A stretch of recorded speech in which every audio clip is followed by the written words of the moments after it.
महान सिकंदर भारत आया। उसने एक फकीर के हाथ में एक चमकती हुई चीज देखी। पूछा, क्या है? वह फकीर बोला, बताऊंगा नहीं, बता नहीं सकूंगा। यह राज बताने का नहीं। लेकिन सिकंदर जिद पे अड़ गया। उसने कहा, हार मैंने माननी जीवन में कभी सीखी नहीं, जान कर रहूंगा। तो फकीर ने कहा, एक बात बता सकता हूं कि तुम्हारी सारी धन दौलत इस छोटी सी चीज के सामने कम वजन की है। सिकंदर ने तत्क्षण एक बहुत विशाल तराजू बुलाया और लूट का जो भी उसके पास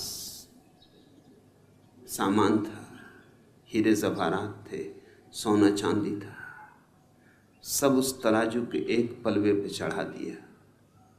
और उस फकीर ने उस चमकदार छोटी सी चीज को दूसरे पलवे पे रख दिया।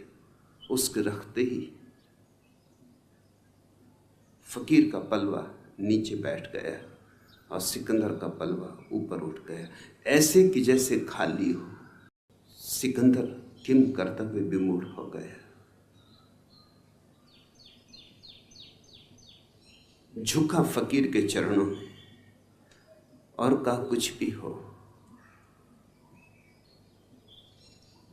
नतमस्तक हूं, लेकिन राज मुझे कहो।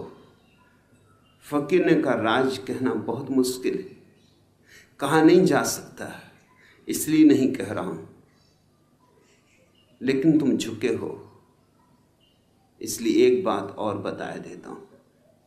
एक चुटकी धूल उठाई रास्ते से और उस चमकदार चीज पर डाल दी, और न मालूम क्या हुआ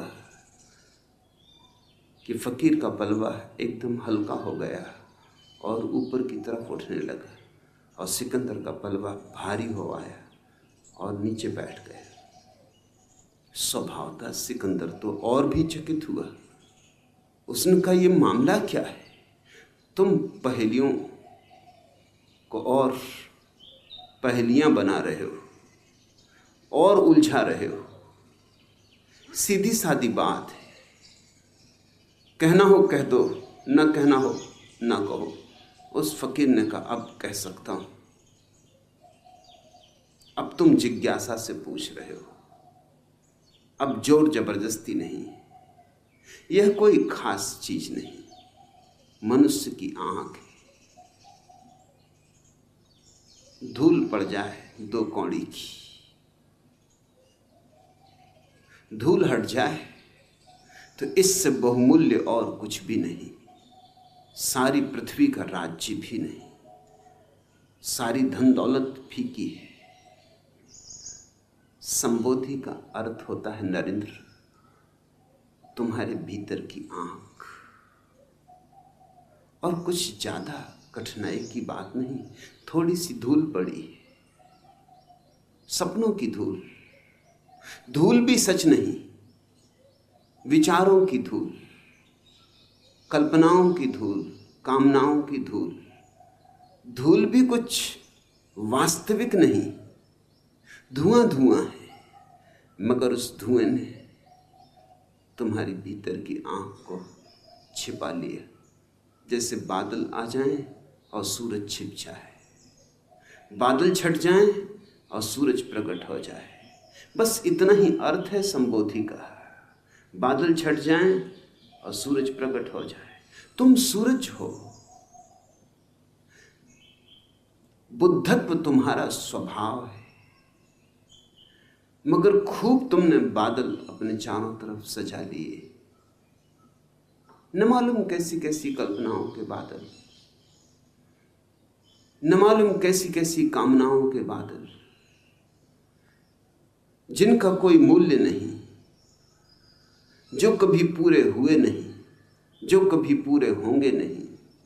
मगर तुम उस सब से घिरे हो जो नहीं है और नहीं होगा, और उससे चूक रहे हो जो है, और जो सदा है और सदा रहेगा। संबोधि का अर्थ होता है जो है उसमें जीना, जो है उसे देखना, जो है उससे जुड़ जाना। जो नहीं है उस पर पकड़ छोड़ देना। अतीत नहीं है और हम अतीत को पकड़े हुए। बीत गया कल, हम कितना संभाल कर रखे हुए, जैसे हीरे जवाहरातों को कोई संभाले। राख है, अंगारा भी नहीं, अब सब बुझ चुका है। जैसे कोई लाशों को ढोए, ऐसा हमारा अतीत है। और या फिर हम भविष्य की कामनाओं में उलझे, सेक चिल्ली हैं हम, सोच रहे हैं ऐसा हो, ऐसा हो, ऐसा हो जाए।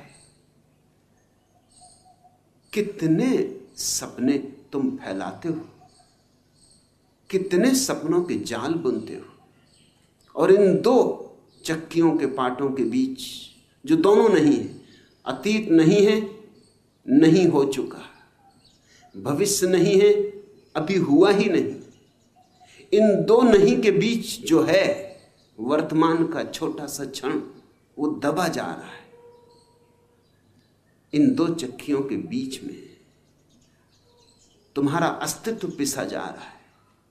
अतीत से और भविष्य से जो मुक्त हो गया वह संबुद्ध है, वह बोधि को उपलब्ध हुआ, उसकी आंख खुली, उसकी आंख से धूल हटी।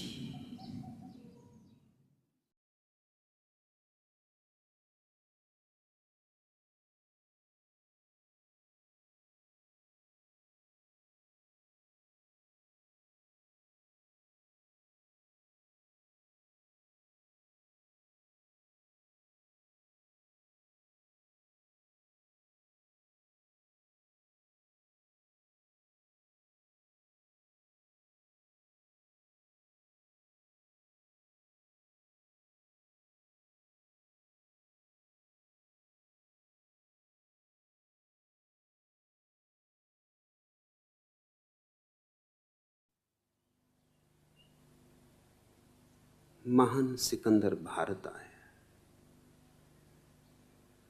उसने एक फकीर के हाथ में एक चमकती हुई चीज देखी। पूछा क्या है? वह फकीर बोला, बताऊंगा नहीं, बता नहीं सकूंगा, यह राज बताने का नहीं। लेकिन सिकंदर जिद पे अड़ गया। उसने कहा, हार मैंने माननी जीवन में कभी सीखी नहीं, जानकर रहूंगा। तो फकीर ने कहा, एक बात बता सकता हूं कि तुम्हारी सारी धन दौलत इस छोटी सी चीज के सामने कम वजन की है। सिकंदर ने तत्क्षण एक बहुत विशाल तराजू बुलाया और लूट का जो भी उसके पास सामान था, हीरे जवाहरात थे, सोना चांदी था, सब उस तराजू के एक पलवे पे चढ़ा दिया। और उस फकीर ने उस चमकदार छोटी सी चीज को दूसरे पलवे पे रख दिया। उसके रखते ही फकीर का पलवा नीचे बैठ गया और सिकंदर का पलवा ऊपर उठ गया, ऐसे कि जैसे खाली हो।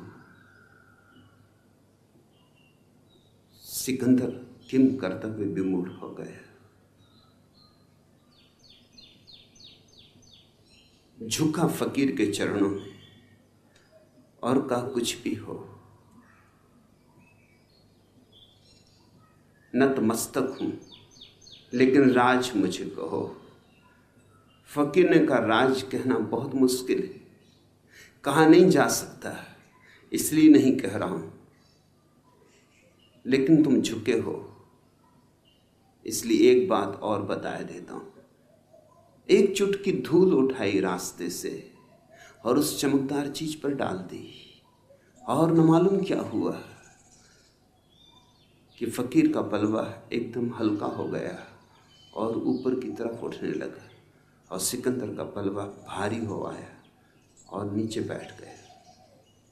स्वभाव था सिकंदर तो और भी चकित हुआ। उसने कहा, ये मामला क्या है? तुम पहेलियों को और पहेलियां बना रहे हो और उलझा रहे हो। सीधी सादी बात है, कहना हो कह दो, न कहना हो न कहो। उस फकीर ने कहा, अब कह सकता हूं। अब तुम जिज्ञासा से पूछ रहे हो, अब जोर जबरदस्ती नहीं। यह कोई खास चीज नहीं, मनुष्य की आंख है। धूल पड़ जाए 2 कौड़ी की, धूल हट जाए तो इससे बहुमूल्य और कुछ भी नहीं। सारी पृथ्वी का राज्य भी नहीं, सारी धन दौलत फीकी है। संबोधि का अर्थ होता है नरेंद्र, तुम्हारे भीतर की आंख। और कुछ ज्यादा कठिनाई की बात नहीं, थोड़ी सी धूल पड़ी है, सपनों की धूल। धूल भी सच नहीं, विचारों की धूल, कल्पनाओं की धूल, कामनाओं की धूल। धूल भी कुछ वास्तविक नहीं, धुआं धुआं है। मगर उस धुएं ने तुम्हारी भीतर की आंख को छिपा लिया, जैसे बादल आ जाएं और सूरज छिप जाए, बादल छट जाएं और सूरज प्रकट हो जाए। बस इतना ही अर्थ है संबोधि का। बादल छट जाएं और सूरज प्रकट हो जाए। तुम सूरज हो, बुद्धत्व तुम्हारा स्वभाव है। मगर खूब तुमने बादल अपने चारों तरफ सजा लिए, न मालूम कैसी कैसी कल्पनाओं के बादल, न मालूम कैसी कैसी कामनाओं के बादल, जिनका कोई मूल्य नहीं, जो कभी पूरे हुए नहीं, जो कभी पूरे होंगे नहीं। मगर तुम उस सब से घिरे हो जो नहीं है और नहीं होगा, और उससे चूक रहे हो जो है और जो सदा है और सदा रहेगा। संबोधि का अर्थ होता है जो है उसमें जीना, जो है उसे देखना, जो है उससे जुड़ जाना। जो नहीं है उस पर पकड़ छोड़ देना। अतीत नहीं है और हम अतीत को पकड़े हुए। बीत गया कल, हम कितना संभाल कर रखे हुए, जैसे हीरे जवाहरातों को कोई संभाले। राख है, अंगारा भी नहीं, अब सब बुझ चुका है। जैसे कोई लाशों को ढोए, ऐसा हमारा अतीत है। और या फिर हम भविष्य की कामनाओं में उलझे सेक चिल्ली हैं। हम सोच रहे हैं ऐसा हो, ऐसा हो, ऐसा हो जाए। कितने सपने तुम फैलाते हो, कितने सपनों के जाल बुनते हो, और इन 2 चक्कियों के पाटों के बीच जो दोनों नहीं है, अतीत नहीं है, नहीं हो चुका, भविष्य नहीं है, अभी हुआ ही नहीं, इन 2 नहीं के बीच जो है वर्तमान का छोटा सा क्षण, वो दबा जा रहा है। इन 2